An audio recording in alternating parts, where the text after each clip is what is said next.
All right, folks, welcome. Continue our mimer together. Ani ladoidi v'doidi li. I am to my beloved is to me. So we explained a very powerful idea that in the metaphor, not only are we received by God by the very fact that we just want to get close, and even though there might be trials and tribulations and that we don't always succeed, but the very desire. Interesting, today's Hayom Yom. Today, the Rebbe's thought how everything is dependent on will. If you have the will, right? As I say, if you have will, there is a relative. Or to put it into our terms, if you have a will, you are related to God, right? So if we have the will to come close, to do tshuva, that alone, we're received by the very fact that we come to connect.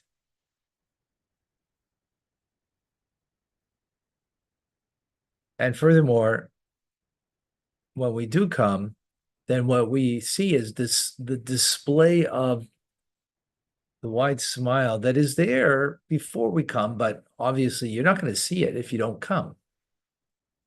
And what is the wide smile? Because God is having pleasure, not a compounded pleasure, which, the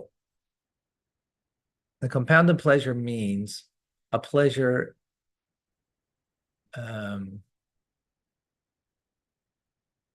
as a means to an end. So if you did me a kindness, I don't have pleasure in you. I have pleasure in the kindness you did for me. And then the kindness is also only talks to a part of me. If the kindness was you gave me some coffee. Oh, so it only talks to that part. But it's not essential, right? Because without the coffee, you can live. L'chaim. Right? But then there is an essential pleasure. And that is that God has an essential pleasure in us that we are. Not because we do something, because we are something. Now, we said that seemingly is not just an empowerment. Remember, Elul, this is all about Elul. Elul is about Anila Doidi. It begins the initiative with me to Hashem and what I am doing. And here, so first of all, I just make note that the Rebbe's Chiddush, if you would learn the Alter Rebbe's Maimer, this is what it's based on. The Alter Rebbe is the one who introduced and gave the metaphor of the king in the field, the details. And the Rebbe now is explaining the metaphor and the details of it in a profound way that is novel, that you would not get if you just learned the Alter Rebbe's Maimer. The Rebbe is explaining it in a way that without his explanation, we wouldn't get it. That there's a unrestricted divine pleasure in just us, Yisrael. Now, that seems to be much more than an empowerment. That sounds like, whoa, that's a real awakening, having that awareness. Now, yes, you've got to go greet the king in order to be able to see the display of that. In other words, you'll never appreciate this point that God has pleasure in us, not for what we do, but for who we are. We won't appreciate that if we don't want to get close and to come close, right? At this point, that's the way we're understanding this, right? But that means it's not just merely an empowerment, but this is like a real awakening from above. But how does that fit in with Anila Doidi? That it's supposed to be coming from me.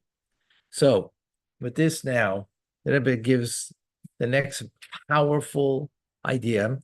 And when do we know that the Rebbe is giving a powerful idea of his own, adding to the Maimer, is when he uses the words V'yesh Leimar. And we could say, in others, in his humility, we could say, but you could also not say.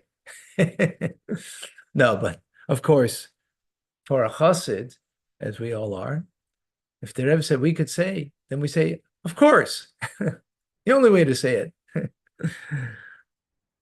So this desire of the nation, of the people, to receive the king, where does it come from?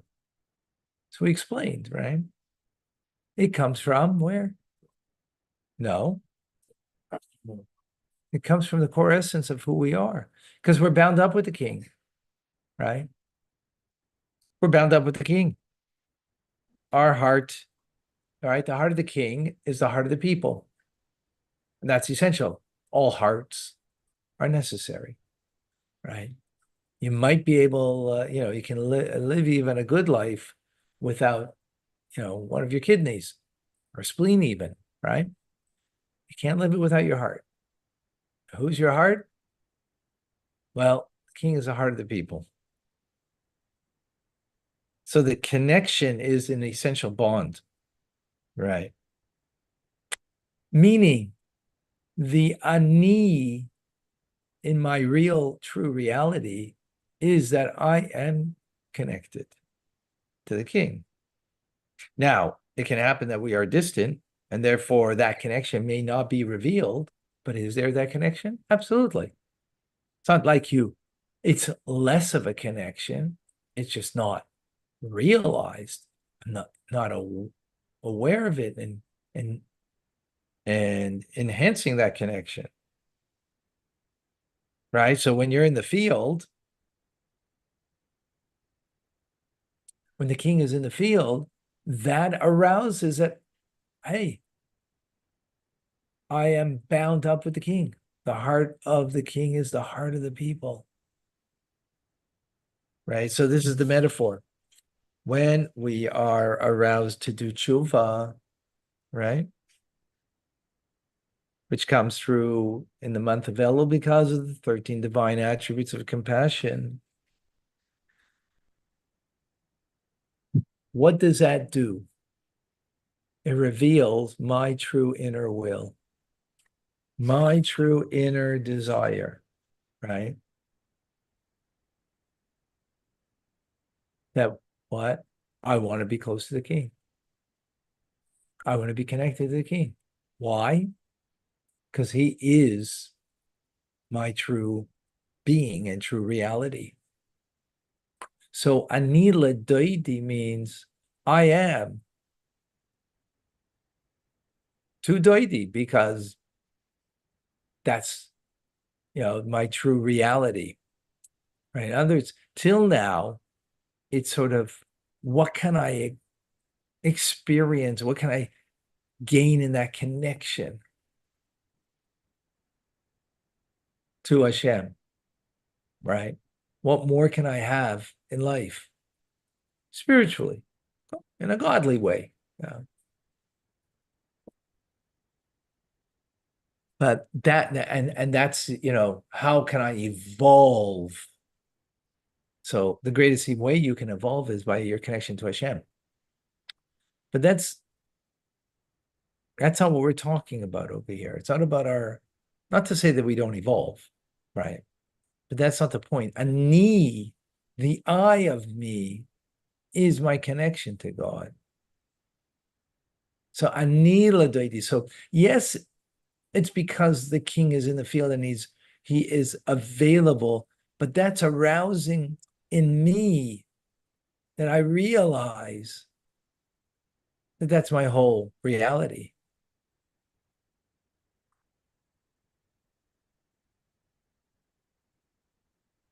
As opposed to, I just want to have something of the king. No, the king is something of me. Hashem is something of me. Right? So that's only something I could do, right? God can shower me with um with material wealth, with spiritual wealth, but right, and he can shower me with an insight and into into the world, right? He can open up my eyes and as the Chayza, well, he was called the Chayza of Lublin, could see wherever he was to the other side of the world. God opened up his eyes, gave him that, right?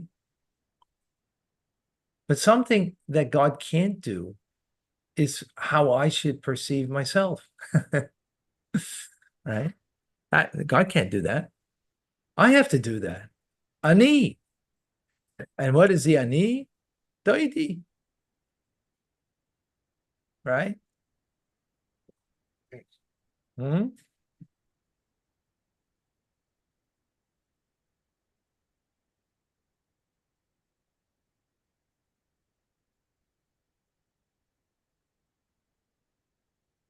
And this is what it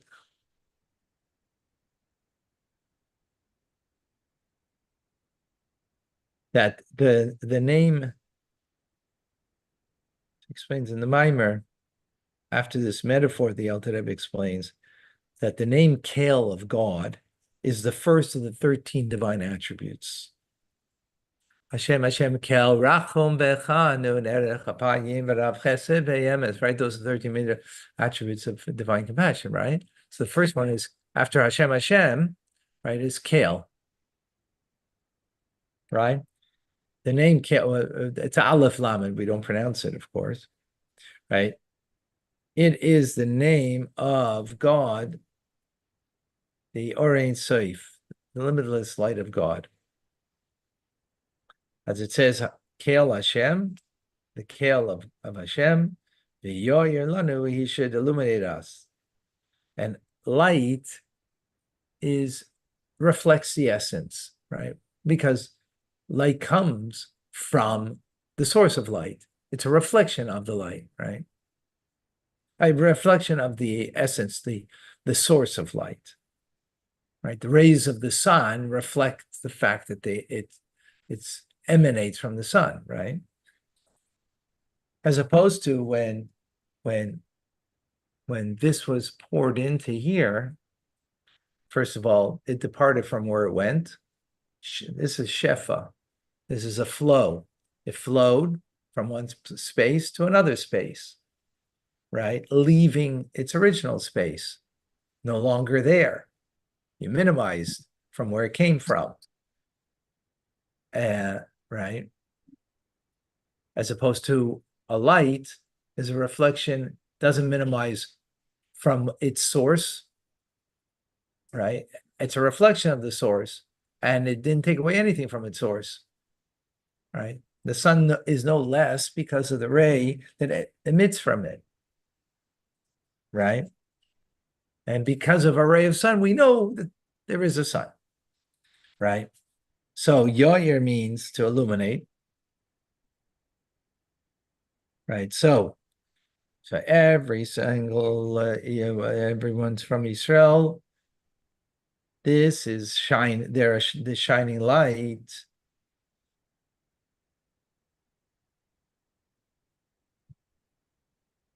Not only this is the shining light of every Jew, but the name Israel means a sar. It's made up of three words: Yud, Sar, Kale. Yud before word makes something constant. Sar means master,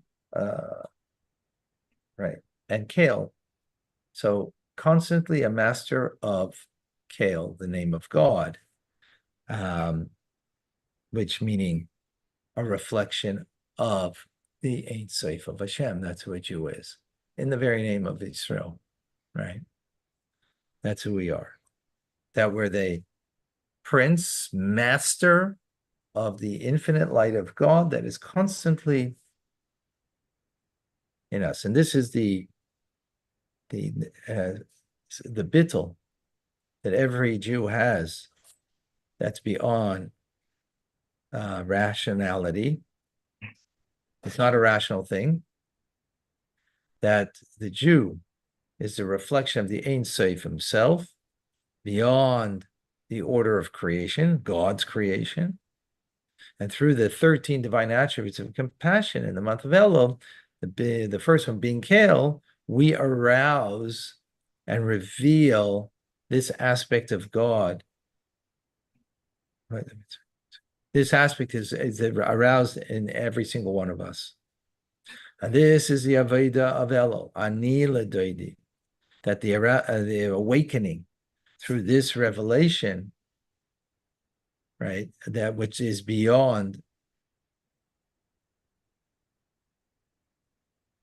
others. This is causing us this revelation of Kale, that we now, this is what we truly want.